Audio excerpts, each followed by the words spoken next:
Listen man, headquarter থেকে order আসিয়াছে within very short time আমাদের কৃষ্ণনগর দাখল করিতে হইবে। বাট I know man, তুমি কি বলিবে? তুমি বলিবে যে জাস্ট নাও কৃষ্ণনগর দাখল করা আমাদের পক্ষে কোয়াইট ইম্পসিবল। রাইট স্যার, আমরা এখানে বাণিজ্য করিতে আসিয়াছি, আমাদের সঙ্গে তেমন সৈন্য নাই, আর আমি যতটুকু জানিয়াছি তাহাতে মহারাজ কৃষ্ণচন্দ্রের সৈন্য সংখ্যা প্রচুর। তুমি আমাকে হাসাইলে ম্যাম। শুনো, কোনো কিছু দখল করিতে গেলে সব সময় সোলজার লাগে না, চাটুরে দিয়া কাজ সারিতে হয়। ঠিক বুঝলাম না। ফার্স্ট অফ অল আমাদের সেই আদমিকে খুঁজিয়া বার করিতে হইবে যে কৃষ্ণনগরের সব খবর রাখে, আর মানির লোভে সে আমাদের কাছে সব খবর সাপ্লাই করিবে। রাইট রাইট স্যার, বাট তেমন লোক কি পাওয়া যাইবে? আই থিঙ্ক অবশ্যই পাওয়া যাইবে, বিকজ এই দেশের ট্রেটার, আই মিন বেঈমানদের কোনো অভাব নাই। So let us search from today. Okay sir. শুনো, টুমরো বিজনেস করিবার অচিলায় আমরা কৃষ্ণনগরের প্যালেসে যাইব, আর সেইখান থেকেই শুরু হইবে আমাদের searching. Clear? Clear sir. Good.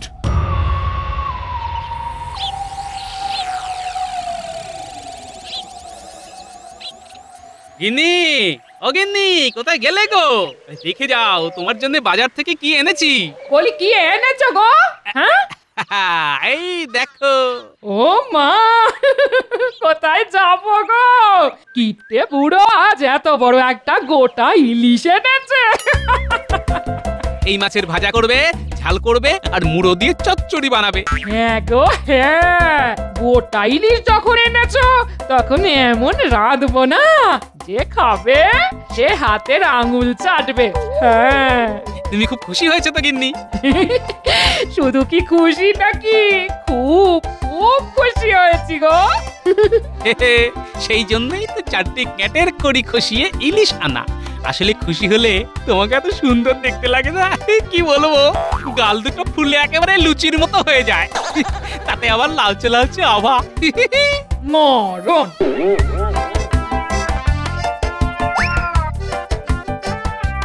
মহারাজ, শুনলাম নাকি আপনার রাজসভায় আজ দুজন লালমুখো সাহেব আসছেন।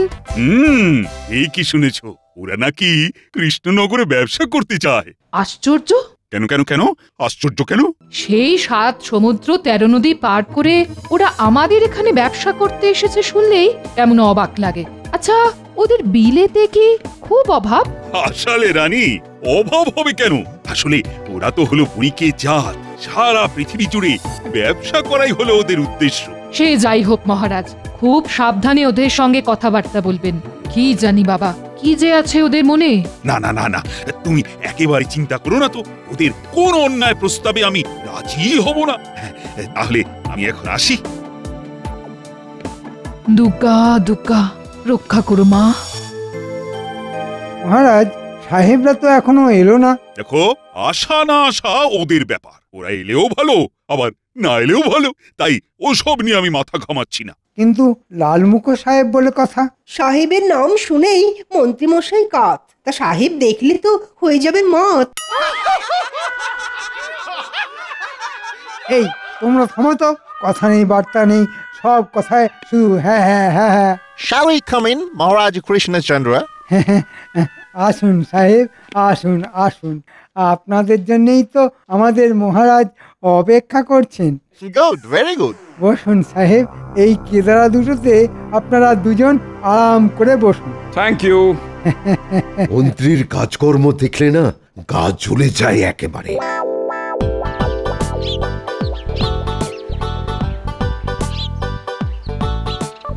রাজসভায় আসতে আজকেও দেরি হয়ে গেল, কি আর করা যাবে, এমন সুস্বাদু ইলিশ তো আর গপ গপ করে খাওয়া যায় না।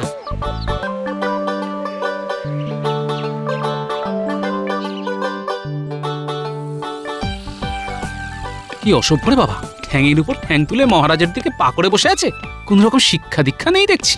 আরে গোপাল জি, এসো এসো এসো। হ্যাঁ, এরাই হলো সেই সাহেব যারা আমাদের সঙ্গে ব্যবসা করতে চায়। Glad to meet you. কি হইলো, তুমি আমাদের দিকে হাত ভরাইলে না কেন? কাহারও সহিত দেখা হইলে করমর্দন করিতে হয়, এটাও কি তুমি জানো না? আসলে আদমি আনসিভিলাইজড, অসভ্য। সে তো বটেই, শুনেছি তোমরা নাকি খুব ভদ্র আর শিক্ষিত জাত। রাইট, সারা ওয়ার্ল্ডে আমাদের মতো শিক্ষিত আর ভদ্র জাতি আর নাই। সে তো দেখতেই পাচ্ছি, শিক্ষিত আর ভদ্র না হলে কেউ কি আর আমাদের মহারাজের দিকে পা তুলে বসে থাকে? What? কি বলিতে চাও তুমি? বলতে চাই যে মুখে ভদ্র আর শিক্ষিত বলে বড়াই করলেও তোমাদের মতো অশিক্ষিত আর অভদ্র মানুষ এর আগে আমি দেখিনি। মহারাজা কৃষ্ণচন্দ্র, তোমার এই আদমি কিন্তু আমাদের ইনসাল্ট করিতেছে। মহারাজের দিকে পা তুলে বসে তোমরা মহারাজকে অপমান করতে পারো, আর আমি বললেই যত অপমান। শোনো সাহেব, এদেশে যখন এসেছো তখন আমাদের কাছ থেকে ভদ্রতাটা শিখে নাও, তারপর না হয় নিজেদের ভদ্র বলে জাহির করবে। How dare you? তুমি আমাদের উপরে দাও। অলরাইট কৃষ্ণচন্দ্র, এর ফল কিন্তু তোমাকে ভোগ করিতেই হইবে। আরে যাও যাও, তোমাদের মুরদ আমার জানা আছে। আমি তোমাকে খুন করিয়া ফেলিব। I will kill you. খবরদার সাহেব, গোপালের গায়ে হাত দিলে ফল কিন্তু ভালো হবে না। কি করিবে? কি করব? এক্ষুনি রক্ষীদের ডেকে তোমাদের কারাগারে পাঠিয়ে দেবো। এই মরেছে, এ তো লাঠালাঠি হবার উপক্রম হলো দেখছি। না না, যেমন করে হোক সকলকে ঠান্ডা করতে হবে দেখছি। কুল সাহেব কুল, চট করে এমন মাথা গরম করবেন না। এমন মাথা গরম করলে চলে? তোমাদের গোপাল, ওর কথা ধরলে কি চলে সাহেব? ও এমন দুমদাম কথা বলে ফেলে ঠিকই, কিন্তু ওর মনটা আসলে খুব ভালো। বলিতেছ? কদিন আমাদের সঙ্গে মিশে দেখুন না, তাহলেই সব বুঝতে পারবেন। জান সাহেব, এখন কুঠিতে গিয়ে বিশ্রাম নিন, তাতে আপনাদের রাগ পড়ে যাবে। আর রাগ পড়ে গেলে তখন না হয় একদিন আপনাদের সঙ্গে ব্যবসা নিয়ে আলোচনা করা যাবে। অলরাইট, আজ আমরা চলিয়া যাইতেছি। Bye bye Krishnachandra. দেখলেন তো মহারাজ, সামান্য একটু মিষ্টি কথায় সব হাতাহাতি লাঠালাঠি কেমন থামিয়ে দিলাম। কিন্তু এমন অসভ্য লোকেদের সঙ্গে ভবিষ্যতে আমি কিন্তু কোনো ব্যবসার ব্যাপারে জড়াবো না। সেটাই ঠিক হবে মহারাজ। বেটাদের এত বড় আস্পর্ধা আপনার থেকে পা করে বসে থাকে। ঠিক আছে মহারাজ, সাহেবদের সঙ্গে ব্যবসা করতে হবে না। এখন মাথা ঠান্ডা করুন দেখি। গোপাল, তুমি একটু রঙ্গরসিকতা করে মহারাজের মন ভালো করার চেষ্টা করো তো। এই ইনসাল্ট আমি কিছুতেই ভুলিতে পারতেছি না, কিছুতেই না। কিছু একটা করিয়া এই অপমানের প্রতিশোধ লইতে হইবে। রাইট, ওই কৃষ্ণচন্দ্র আর ওই গোপালকে বুঝাইয়া দিতে হবে যে ইউরোপিয়ানদের ইনসাল্ট করিলে তাহার ফল কি মারাত্মক হইতে পারে। ইয়েস বড় সাহেব, একজন লোক আপনার সঙ্গে দেখা করতে চায়। ওর সাথে কোনো অস্ত্র নাই তো? না সাহেব, ভালো করে সব কিছু দেখে নিয়েছি। রাইট, ওকে পাঠাইয়া দাও।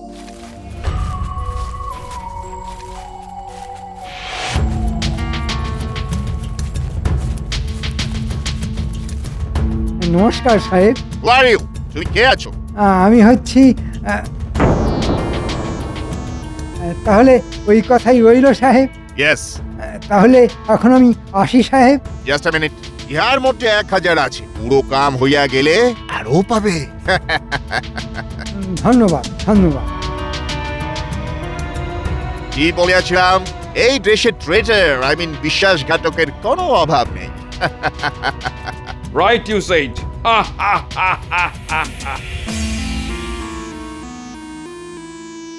কি হয়েছে মহারাজ? চিত্তে দেখি না কোনো সুখ, হইয়াছে কি উদরের অসুখ? আসলে কালকের ঘটনার কথা যতই ভাবছি ততই আমার মনের ভেতরটা জ্বলে যাচ্ছে। ভাবছি কি দুঃসাহস ওই বিদেশি বণিকদের আমার রাজ্যে থেকে আমার রাজসভায় এসে আমাকেই অপমান করে। ওসব কথা বাদ দিন তো মহারাজ, তেমন হলে সৈন্য পাঠিয়ে ওদের দূর করে দিন। তাই করতে হবে দেখছি। একটা কথা বলবো মহারাজ? কি কথা? বলছিলাম কি, এসব কথা ছেড়ে চলুন না, কাল কোথাও গিয়ে বনভোজন করে আসি। বনভোজন? গোপাল, তুমি কি বলো? বনভোজন করলে মন্দ হয় না মহারাজ। আহা, কতদিন যে কবজি ডুবিয়ে কচি পাঠার ঝোল মেখে ভাত খাওয়া হয়নি। সব ব্যাপারে গোপালের শুধু খাওয়া আর খাওয়া, যত সব। বারে মুখে বলছেন বনভোজন, আর সেই বনভোজনে যদি পেট পুরে ভোজনটাই না হয় তাহলে ব্যাপারটা কেমন মিথ্যে হয়ে যাবে না? মহারাজ কি বলেন? একেবারে ঠিক কথা বলেছো গোপাল। মন্ত্রী, বনভোজনে ভোজনের যেন কোনো ত্রুটি না থাকে, আর এই ব্যাপারটা কিন্তু তোমাকেই দেখতে হবে। তাহলে তো সৈন্যদেরকেও খবর দিতে হয়। কেন? বারে, মহারাজ বনে যাবেন আর তার নিরাপত্তার জন্য সঙ্গে সৈনিক থাকবে না? দেখো সেনাপতি, মহারাজ বনভোজনে যাচ্ছেন যুদ্ধ করতে নয়, তাই এক্ষেত্রে অযথা সৈন্য সামন্ত না নিয়ে যাওয়াই ভালো, তাতে বনভোজনের আনন্দটাই মাটি হয়ে যাবে। আমার মনে হয় সৈন্য নিয়ে যাবার প্রয়োজন আছে। কেন, সৈন্যরা গিয়ে কি করবে? হয়তো কিছুই করবে না, আবার হয়তো অনেক কিছুই করবে। তোমার না সব কিছুতেই বাড়াবাড়ি। আরে বাবা, সঙ্গে করে শুধু সৈন্য নিয়ে গেলেই হবে? তাদের খাবার ব্যবস্থা করতে হবে না? করতে হলে করতে হবে। তার হ্যাপা আর খরচের কথাটা একবার ভেবে দেখেছো? না না, বনভোজনে কোনো সৈন্য নিয়ে যাওয়ার প্রয়োজন আছে বলে আমি মনে করি না। মহারাজ, আপনি কি বলেন? আচ্ছা, সঙ্গে করে সৈন্য নিয়ে যেতে মন্ত্রী মশাইরা তো আপত্তি কেন? না না না না না, এই সাথে করে সৈন্য নিয়ে যাওয়ার কোনো প্রয়োজন নেই। পায়ে হেঁটে গল্প করতে করতে কাছাকাছি কোথাও যাব, আবার খাওয়া দাওয়া সেরে পায়ে হেঁটেই ফিরে আসবো। ও মন্ত্রী, তুমি কিন্তু এখন থেকেই সব আয়োজন শুরু করে দাও। আপনি কোনো চিন্তা করবেন না মহারাজ, কাল এমন ব্যবস্থা করব না যে ব্যবস্থার কথা আপনারা কোনোদিন ভুলতে পারবেন না।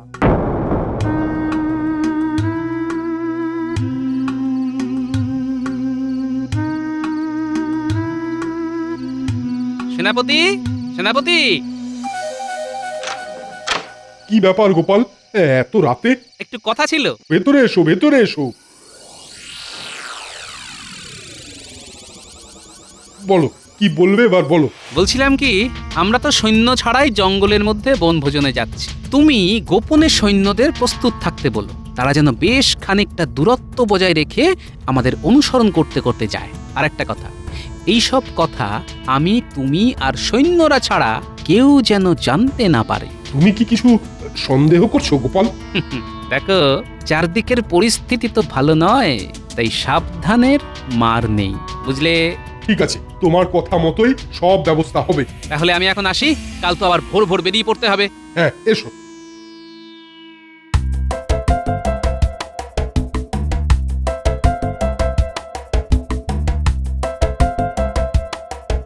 দেখেছো গোপাল, জঙ্গলের মধ্যে কেমন একটা শান্তি বিরাজ করছে।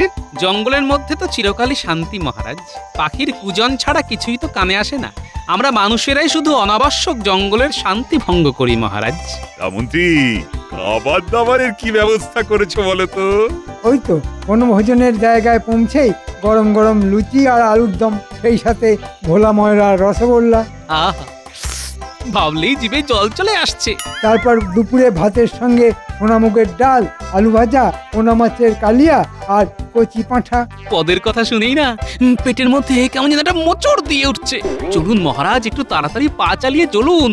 এসব উপাদেয় খাদ্যবস্তু পেটস্থ না করা অবধি আমার যে শান্তি নেই মহারাজ। সত্যি গোপাল, লোকে তোমাকে পেটুক বলে কি আর সাধে? মহারাজ, খাবার ইচ্ছে কিন্তু সকলেরই আছে, আমি শুধু প্রকাশ করে ফেলি বলেই আমার যত বদনাম।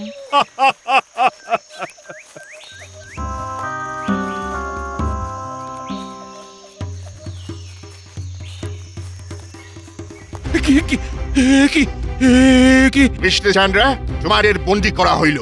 পালাইবার চেষ্টা করিলে তোমাদের সব কটাকে শুট করিব। কি এসবের মানে কি?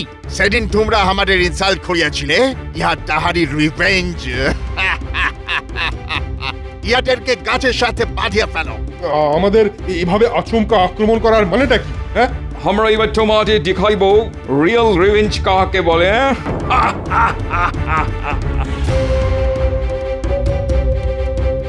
কাজটা কিন্তু ভালো করছো না সাহেব, রেখো, এর ফল কিন্তু তোমাদের ভুগতে হবে। চাপ নেটিভ ইন্ডিয়ান, এখন তুমি আমাদের হাতে বন্দি। এরপর আমরা তোমাকে দিয়া পেপার সাইন করাইয়া তোমার কৃষ্ণনগর কারিয়া লইব। উহার পর তোমাকে এই রাজ্য হইতে তাড়াইয়া দিব। রাজা হইতে তুমি বেগার হইয়া যাবে, ভিখারি। আর তোমার ওই বিগ বেলি, আই মিন পেট মোটা গোপাল হইবে আমাদের স্লেভ, মানে কৃতদাস। ওয়েল ডান মন্ত্রী, ওয়েল ডান। এই কাজের জন্য আমরা তোমাকে 1000 অ্যাডভান্স দিয়েছিলাম, এখন কুটিতে ফিরিয়া আরো 5000 দিব। থ্যাংক ইউ সাহেব, তবে কৃষ্ণনগরের সিংহাসনটা আমাকে দিলে আমি আরো বেশি খুশি হতাম। মন্ত্রী, এসব তাহলে তোমারই ষড়যন্ত্র? ছি ছি ছি, তুমি এত বড় নিমক হারাম। ভুল বললেন মহারাজ, আমি আপনার কাছ থেকে হাত পেতে বেতন নিয়েছি বটে, কিন্তু কোনোদিন আপনার নুন খেয়েছি বলে তো মনে পড়ছে না। তাই নিমক হারাম কথাটা এখানে ঠিক খাটে না। কাজটা কিন্তু তুমি ভালো করলে না মন্ত্রী। তুমি শুধু আমার সঙ্গেই বেইমানি করলে না, বেইমানি করলে নিজের দেশের সঙ্গে। এসব বাজে কথা ছাড়িয়া মন্ত্রী চলো, এখন একটু টিফিন আর লাঞ্চের অ্যারেঞ্জমেন্ট করা যাক। চিন্তা করো না সাহেব, গরম গরম লুচি আর কচি পাঁঠার ব্যবস্থা আছে। Really? Yes, How I love that. আমাদের রান্নার লোকের হাতে রান্না খাবে আর আঙুল চাটবে।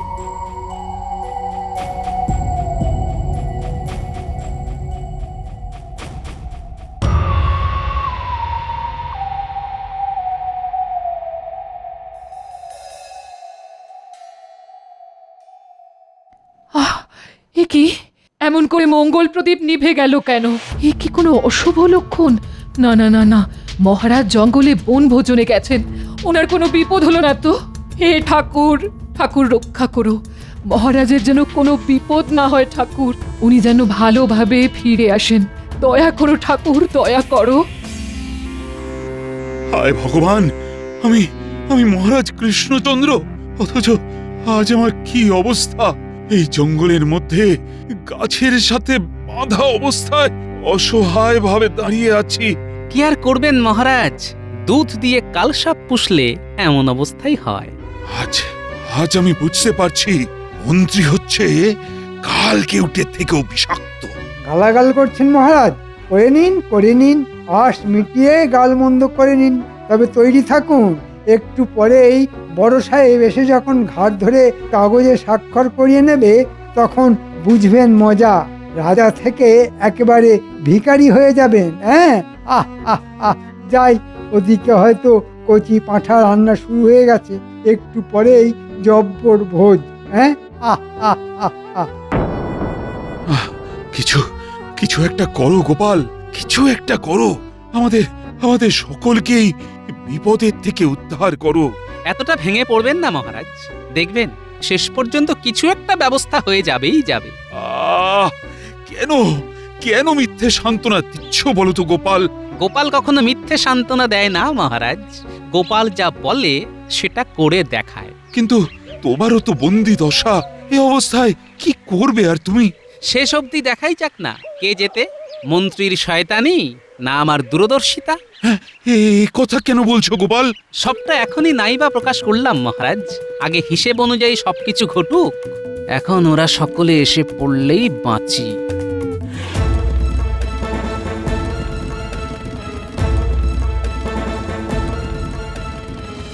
কৃষ্ণচন্দ্র, এখন গুড বয়ের মতন এই পেপারটায় একটা সাইন করিয়ে দাও। কিসের স্বাক্ষর? নটি বয় কিচ্ছু যেন বুঝিতে পারিতেছ না।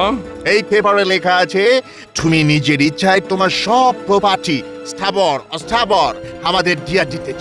অসম্ভব, অসম্ভব, আমি এই কাগজে কিছুতেই স্বাক্ষর করব না। কেন জেদ করছেন মহারাজ? এই লালমুখ সাহেবদের আপনি চেনেন না, এরা কিন্তু সব করতে পারে, দরকার হলে আপনার জীবন অবধি কেড়ে নিতে পারে।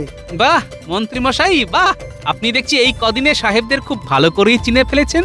ভালো ভালো, এক শয়তান তো অন্য শয়তানদের চিনবেই। মুখ সামলে কথা বলবে গোপাল, মনে রাখবে তুমি এখন আমাদের হাতে বন্দি। ইচ্ছে করলে তোমার ওই বেয়াদপির জন্য তোমার জিভটা আমি ছিঁড়ে নিতে পারি। তাই নাকি? তা দেখি আপনার মুরদ। শাট আপ বিগ বেলি, অনেকটা কথা বলিলে শুট করিয়া দেব। শুট মানে গুলি করে দেব? তাহলে তো আমাকে তোমরা চিনতেই পারোনি। জেনে রাখো সাহেব, গোপাল ভাঁড় কিন্তু মরতে ভয় পায় না। Krishnachandra, don't waste our time. জলদি জলদি পেপারে সাইন করো, করো। কিছুতেই না, আমি তোমাকে লাস্ট চান্স দিতেছি।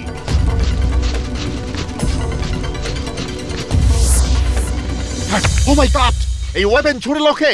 একেবারে নড়বার চেষ্টা করবেন না সাহেব, মনে রাখবে তোমাদের বন্দুকের গুলির থেকেও আমাদের বল্লম অনেক শক্তিশালী।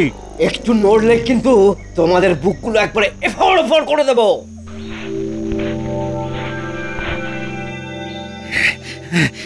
এবার এবার এগুলোকে ভালো করে দড়িতে বেঁধে ফেলো। আচ্ছা সেনাপতি, সৈন্যরা এখানে কি করে এলো? এদের তো এখানে আসার কথা ছিল না। তা হয়তো ছিল না মহারাজ, কিন্তু কাল রাতে গোপাল আমার বাড়ি গিয়ে ওই সৈন্যদের প্রস্তুত থাকতে বলেছিল। আরো বলেছিল সৈন্যরা যেন বেশ খানিকটা দূরত্ব বজায় রেখে আমাদের অনুসরণ করতে করতে আসে। গোপাল, গোপাল! হ্যাঁ মহারাজ, আপনাকে সম্পূর্ণ অন্ধকারে রেখে আমি সেনাপতিকে এই ব্যবস্থা নিতে বলেছিলাম, কারণ সৈন্য নিয়ে বনভোজনে আসার ব্যাপারে মন্ত্রীমশাইয়ের প্রবল আপত্তি আমার মনের মধ্যে কেমন একটা খটকা তৈরি করেছিল। আমার কেবলই মনে হয়েছিল যে এই আপত্তির পেছনে মন্ত্রীমশাইয়ের কোনো অভিসন্ধি আছে। তাই ধন্য, ধন্য গোপাল! তোমার তোমার দূরদর্শিতার বুদ্ধিমত্তার কোনো তুলনা নেই। আজ শুধু তোমার জন্যই এক ভয়ঙ্কর বিপদ থেকে আমরা সবাই রেহাই পেলাম। মহারাজ, এখন এই সাহেব আর মন্ত্রীকে নিয়ে কি করব? এই সাহেবদের নিয়ে যাবে আমার কারাগারে, আর মন্ত্রীকে শুলে চড়াবো না পাগলা হাতির মুখে ফেলে দেব সেটা ঠিক করব পরে। এখন এখন কাছের সঙ্গেই বাঁধা থাকো। ওরে বাবা, ফুল না হলে পাগলা হাতি। ওরে বাবা, দুটোতেই যে বড্ড লাগবে। তাহলে থাকো এখানে এইভাবে গাছে বাঁধা হয়ে, এটাই তোমার শাস্তি। চলো চলো সকলে। মন্ত্রীমশাই থাকুন তাহলে এখানে, এটাই আপনার উপযুক্ত জায়গা। ও মহারাজ, এই জঙ্গলের মধ্যে আমাকে একলা ফেলে রেখে চলে যাবেন না? এই জঙ্গলে বাঘ ভাল্লুক না থাকলেও শেয়াল, বনবিড়াল, বুনো কুকুর তো আছে। ওরে বাবা রে, হাজের আধার নামলে তা যদি সকলে এসে আমাকে কামড়াতে থাকে, ওরে বাবা, তাহলে যে আমার সর্বাঙ্গ বিষাক্ত হয়ে যাবে। ও মহারাজ, একটু দয়া করুন না, একটু দয়া করুন না।